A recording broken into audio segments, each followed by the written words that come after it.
L'Assemblée va maintenant entendre une allocution de son Excellence Karin Keller-Sutter, présidente de la Confédération suisse. Je prie le protocole de bien vouloir accompagner son Excellence. Je l'invite à s'exprimer devant l'Assemblée.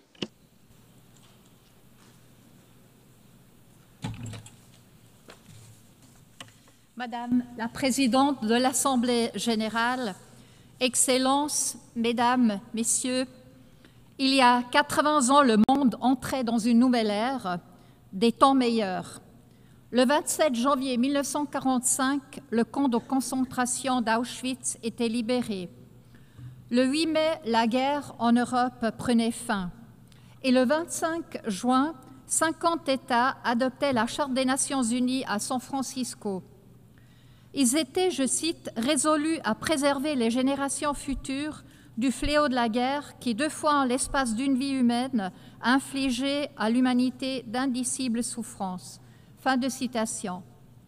Sur les ruines de la Deuxième Guerre mondiale, un nouvel ordre naissait d'une conviction et d'une volonté commune d'apporter au monde de la paix et la prospérité. C'est aussi au lendemain des horreurs de cette période que naissaient les conventions de Genève de 1949 qui protègent les victimes des conflits armés. À cette époque, les fondements de décennies florissantes pour la démocratie, l'état de droit et l'économie de marché étaient posés. Des fondements qui, malgré les limites et les revers, ont servi aussi la coopération internationale, le libre-échange, la paix et le droit international. Sans faire de parallèle historique, force est de constater, nous célébrons cette année le 80e anniversaire des Nations Unies, alors que nous vivons une nouvelle époque de bouleversements politiques et économiques extrêmement violents. Une époque où trop de guerres font à nouveau rage et où les populations subissent des souffrances intolérables. Une époque où une paix juste et durable semble toujours hors de portée au Proche-Orient et en Ukraine, où les tendances autocratiques se renforcent en Europe aussi. Une époque où le libre-échange est mis à l'épreuve et où, en fin de compte, le droit international, y compris la Charte des Nations Unies, risque de devenir lettre morte. Ce sont des bouleversements qui ne viennent pas de nulle part. Ils sont le résultat d'évolutions qui remontent parfois loin et que l'on a rétrospectivement trop longtemps pris trop peu au sérieux. Il faut être honnête, ce sont des évolutions pour lesquelles il n'y a pas de réponse facile, ni au niveau international, ni au niveau national, et il ne suffit pas non plus de rappeler ici, pour la énième fois et seulement par des discours, les mérites d'une certaine forme d'État, de l'État de droit, du droit international, du libre-échange et du multilatéralisme.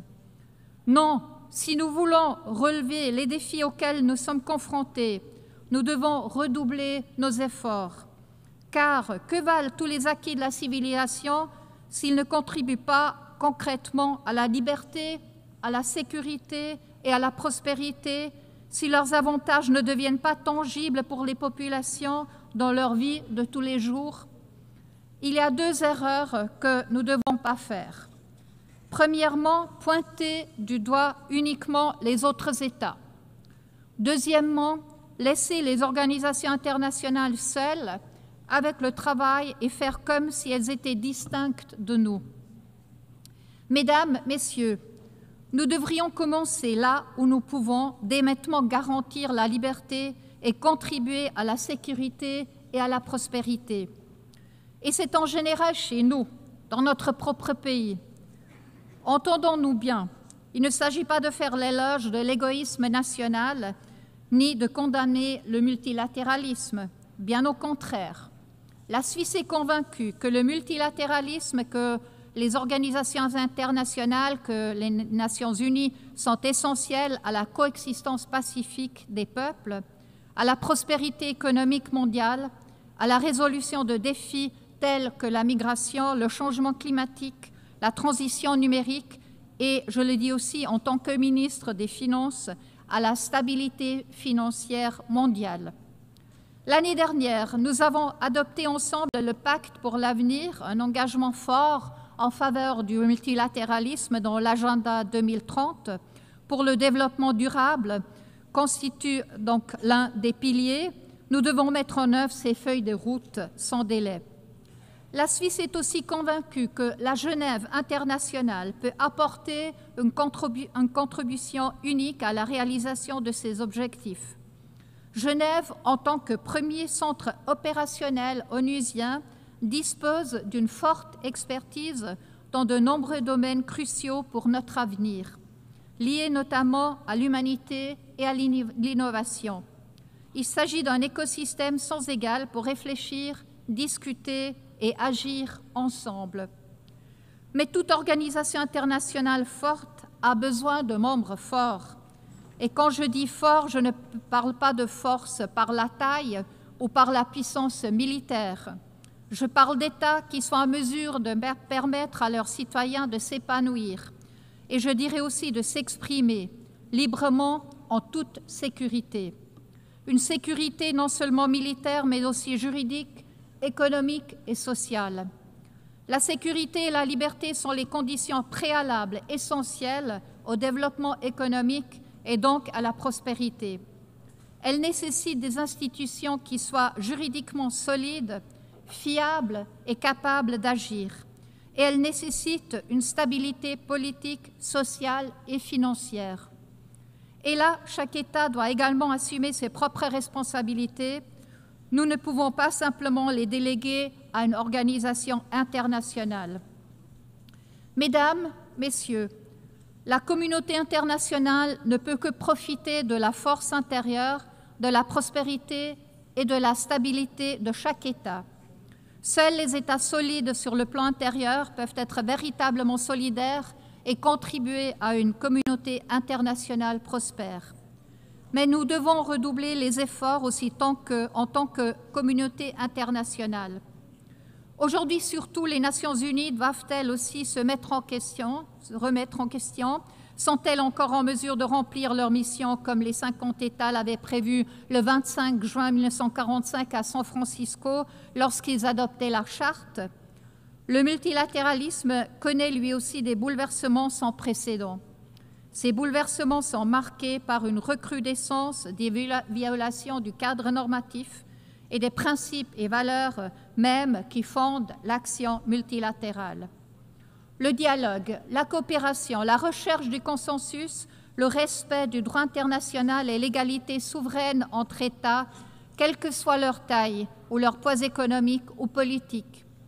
La Suisse appelle tous les États à un engagement ferme en soutien des principes et valeurs comme ils étaient déclarés dans la Charte des Nations Unies il y a 80 ans.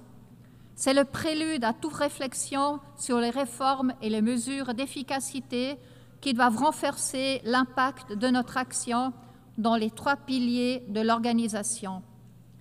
À cet égard, nous soutenons pleinement le programme de réforme ONU 80 du secrétaire général. Le renforcement de l'efficacité, de la cohérence, de l'agilité et de l'impact de l'action multilatérale doit guider chacune de nos décisions. Une approche structurée et réfléchie visant à définir ensemble l'ONU de demain est essentielle.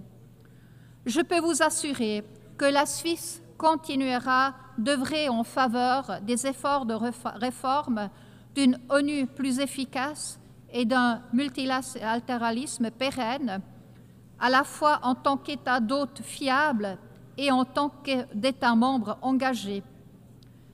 Madame la Présidente, Excellences, Mesdames, Messieurs, nous ne sommes pas toujours dans la même situation qu'il y a 80 ans. Nous sommes en plein dans une phase critique et le prochain chapitre de l'histoire n'est pas encore écrit. Cela signifie que nous pouvons participer activement à son écriture. Je cite un survivant d'Auschwitz, l'écrivain italien Primo Levi. « C'est arrivé, cela peut donc arriver de nouveau, tel est le noyau de ce que nous avons à dire. » Fin de citation. Mais cela ne doit pas se reproduire. Et en fait, cela ne doit pas se reproduire. C'est pourquoi les Nations Unies ont été créées il y a 80 ans. C'est pour ça aussi que nous sommes là aujourd'hui. C'est à nous de faire en sorte que ce tournant de l'histoire, dont on parle si souvent aujourd'hui, comme aussi il y a 80 ans, ouvre une nouvelle ère pour de temps meilleurs. Gardons-nous de l'arrogance et de la facilité et mettons-nous au travail, chez nous, dans notre pays et ensemble aux Nations Unies. Je vous remercie.